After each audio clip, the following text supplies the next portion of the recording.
Most historians agree that Germany's armed forces largely complied with the unconditional surrender signed on May 8, 1945. However, two distinct groups continued resisting Allied occupation. The first were the werewolves. Werewolf, primarily composed of radicalized Hitler Youth members who had received paramilitary training in the war's final months as part of a planned Nazi insurgency. While I've covered this topic in detail elsewhere, see link in description, it's worth noting that the werewolf movement ultimately proved ineffective, with only isolated incidents of violence reported during the occupation period. The more serious threat came from rogue SS elements who refused to surrender. These fanatical troops, fearing Allied retribution for war crimes or simply unable to accept Germany's defeat, disappeared into the rugged terrain of Bavaria and Austria.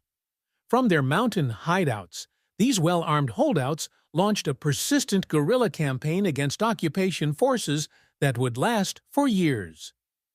In the American occupation zones of southern Germany, western Austria, and Italy's South Tyrol region, military records document 380 separate incidents attributed to these Nazi holdouts between May 1945 and December 1948.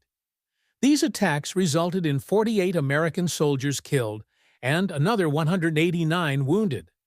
The SS remnants operated with surprising effectiveness, maintaining supply networks with sympathetic civilians and utilizing cached weapons to sustain their resistance.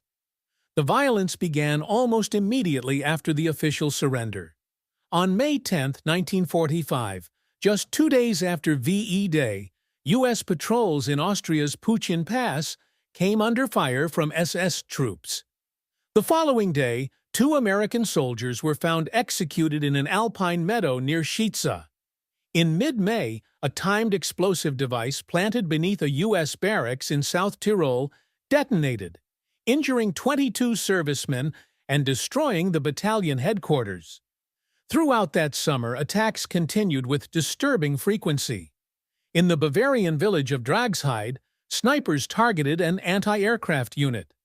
Near Grafenau, a truck convoy survived an ambush that left 1 attacker dead. Perhaps most chilling was the capture of a 17-year-old SS volunteer who had shot at American troops. After a military trial, he became one of the last Germans executed by the U.S. occupation government. The largest coordinated attack occurred on May 25 near Zeilon, Bavaria, where 21 SS troopers engaged U.S. forces in a pitched battle. While no Americans were killed, 1 wounded SS man was captured, providing intelligence about the dwindling but still dangerous resistance network. The final major incident, attributed specifically to SS holdouts, came on July 21, 1945, when saboteurs partially destroyed a bridge near Salzburg.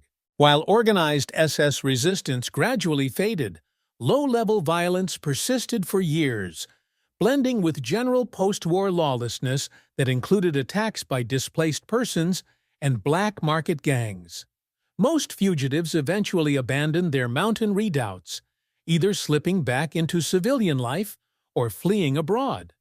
Their story remains one of the most intriguing and disturbing chapters of World War II post-war history. For more historical content, please subscribe and visit my Patreon. Your support through PayPal or Patreon, links below, helps make this research possible. Thank you for watching.